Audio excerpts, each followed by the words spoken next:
आज है 10 जुलाई और 10 जुलाई 2020 के इंपॉर्टेंट हरियाणा के करंट अफेयर इस पर्टिकुलर वीडियो में हम लोग जानने वाले हैं। मेरा नाम है सुनील, आशा करता हूं आप सभी बहुत अच्छे होंगे। आइए शुरू करते हैं आज के करंट अफेयर। परंतु आज आपको पता है कि 10 जुलाई है, तो 10 जुलाई को शाम को सही 7 बजे मैं आप लोगों के लिए पिछले 6 महीने के हरियाणा के करंट अफेयर लेके हाजिर होऊंगा। सही शाम को 7 बजे लाइव रहूंगा, तो प्लीज आप आइएगा लाइव देखने। मेरी तरफ से आप सभी को इन्विटेशन है और के साथ में आप अपने फ्रेंड्स को भी लेके आइएगा। शाम को सही 7 बजे बिल्कुल देखना मत भूलिएगा लाइव।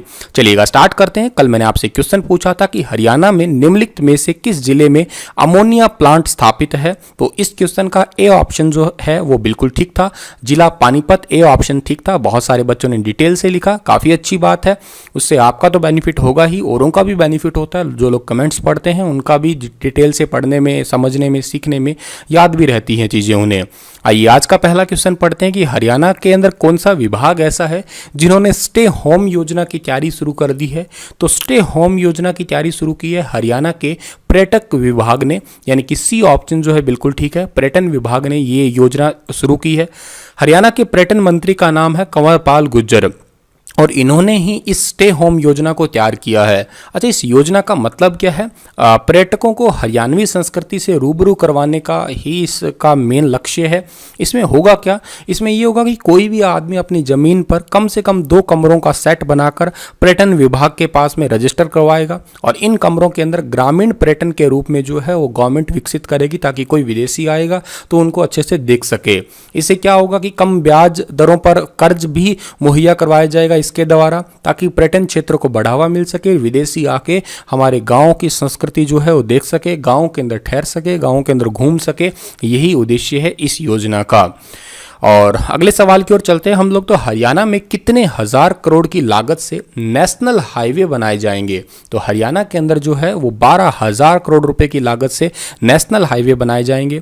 14 जुलाई को केंद्रीय सड़क परिवहन और जहाजरानी मंत्री और राजमार्ग मार्ग मंत्री है, इनका नाम है नितिन जयराम गडकरी। इन्होंने प्रदेश में लगभग 12,000 करोड़ की सड़क परियोजनाओं का तोहफा जो है वो देने वाले हैं, यानी कि ये लॉन्च करने वाले हैं 14 जुलाई को। इसमें Mahendragarh Pehowa Kurukshetra green field highway होगा और सामरिक महत्व के लिए रेवाड़ी जैसलमेर राजमार्ग नंबर 11 जो है का रेवाड़ी नारनौल मार्ग का मुख्य रूप से जो इसमें शामिल रहेगा। ये जो आपको फोटो में दिखाई दे रहे हैं यही है हमारे भारत के परिवहन मंत्री नितिन जयराम गडकरी। अगला क्वेश्चन है कि हरियाणा के विश्वविद्यालयों में इस बार कौन से एडमिशन नहीं किए जाएंगे? तो इस बार हरियाणा की यूनिवर्सिटीज के अंदर जो है सेंट्रलाइज एडमिशन नहीं किए जाएंगे। सी ऑप्शन जो है इस क्वेश्चन का हमारा बिल्कुल ठीक रहेगा।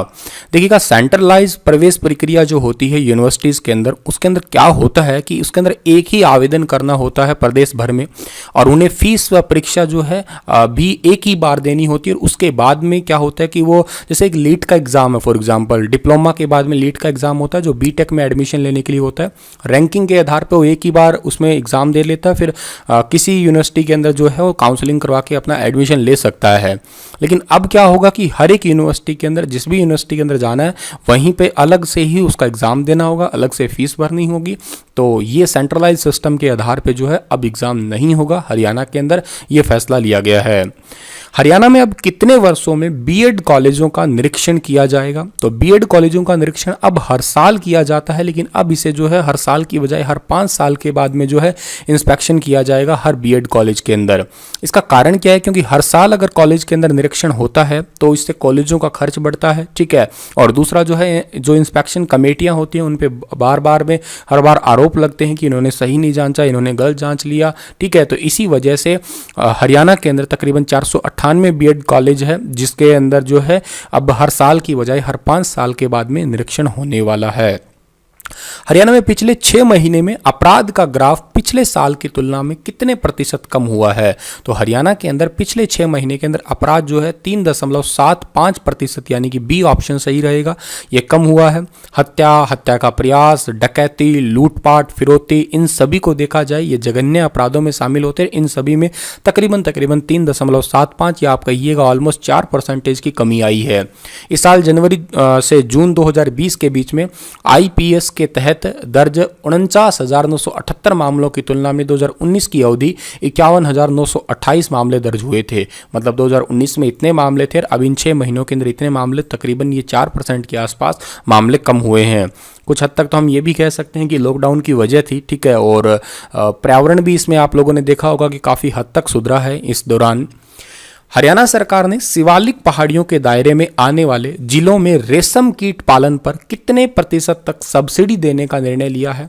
तो शिवालिक पहाड़ियों के दायरे में आने वाले जिलों के अंदर रेशम कीट पालन पर 90% सब्सिडी देने का फैसला लिया है। सी ऑप्शन जो है इस क्वेश्चन का हमारा बिल्कुल ठीक रहेगा, जिसमें अंबाला, पंचकुला, यमुनानगर जिलों को चुना गया है। रेशम कीट पालन करने वाले किसानों की आय बढ़ाने की सोच के ही 90% तक उनको जो है अनुदान दिया जाएगा। रेशम, आपको पता है कि रेशम कीड़ा होता है, उसके लार से हमें प्राप्त होता है रेशम। रेशम की खेती को हम लोग क्या कहते हैं, आप बताइएगा। मैं आपको ऑप्शन देता हूं कि पीसी कल्चर कहते हैं, कि विट्टी कल्चर कहते हैं, सैरी कल्चर कहते हैं। ठीक है, आप इनमें से बताइएगा कौन सा कल्चर होता है, रेशम कीट पालन की खेती को कौन सा कल्चर कहते हैं हम लोग। हरियाणा कृषि और किसान कल्याण तथा बागवानी विभाग की तरफ से रेशम कीट पालन प्रोजेक्ट भी चलेगा। रेशम कीट पालन पर सब्सिडी केवल 60% तक है, लेकिन कृषि और बागवानी विभाग के प्रस्ताव पर मुख्यमंत्री मनोहर लाल ने इस सब्सिडी को बढ़ा के अब 90% कर दिया है। तो आपसे पूछे पहले कितने थी? पहले 60 थी, अब कितना हो गया? 90।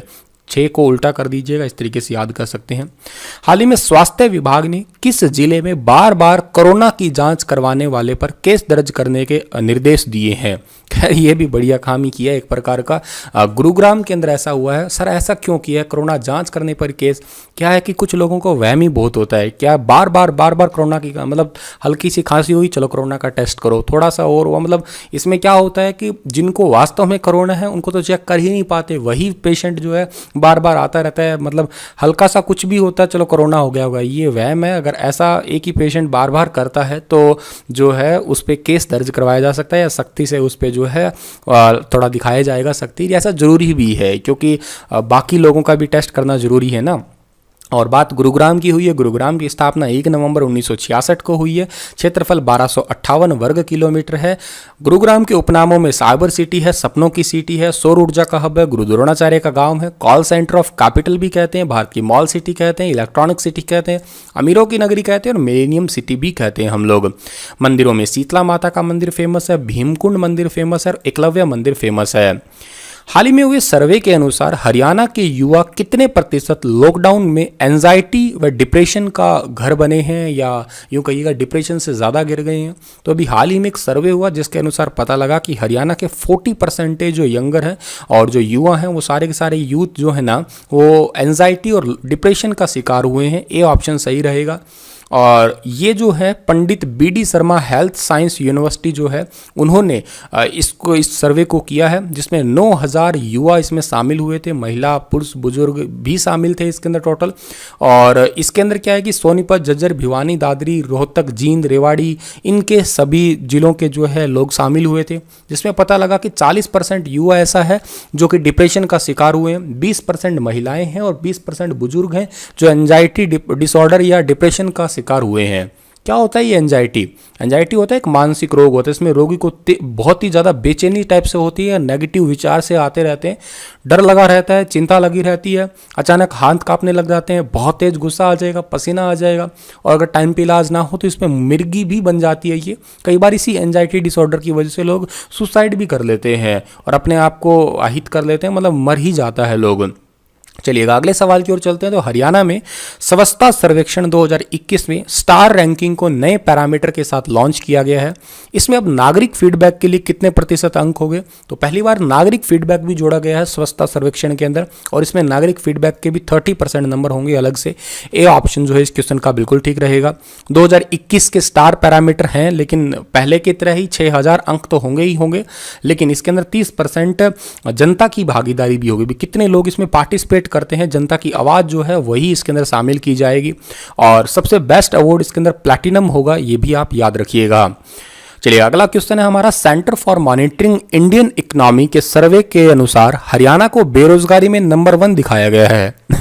क्या कहें, अब ऐसा क्वेश्चन पढ़ते टाइम में ही थोड़ा अजीब लग रहा है। बिल्कुल हरियाणा के अंदर बेरोजगारी सबसे ज़्यादा है। तो इन आंकड़ों के आधार पर हरियाणा में कितने प्रतिशत बेरोजगारी है? मेरे हिसाब से तो 100% ही है, लेकिन आंकड़ों के अकॉर्डिंग बात की जाए तो 33.6% जो है हरियाणा में बेरोजगारी है। ए ऑप्शन सही है इसका। दूसरे नंबर पे त्रिपुरा है, 21.2% है। झारखंड को तीसरे नंबर पे रखा है 21% के आसपास, और पंजाब 16.8 है, दिल्ली 18.2, यूपी 9.6, बिहार 19.5% जो है बेरोजगारी दिखाई गई है। असम में सबसे कम बेरोजगारी दिखाई गई है 0.6%। मेघालय के अंदर 1.1, हिमाचल में जो है 2.1% बेरोजगारी दिखाई गई है। और इन तीनों को ही जो है खुशहाल राज्य के अंदर शामिल किया गया है। जिस संस्था ने जो है इसको चेक किया उस संस्था का नाम क्या है? CMII, एक निजी संस्था है जिसके चेयरमैन AK दवे है और प्रबंध निदेशक यानी कि MD का नाम महेश व्यास है, जो हर साल ये आंकड़े जारी करती है।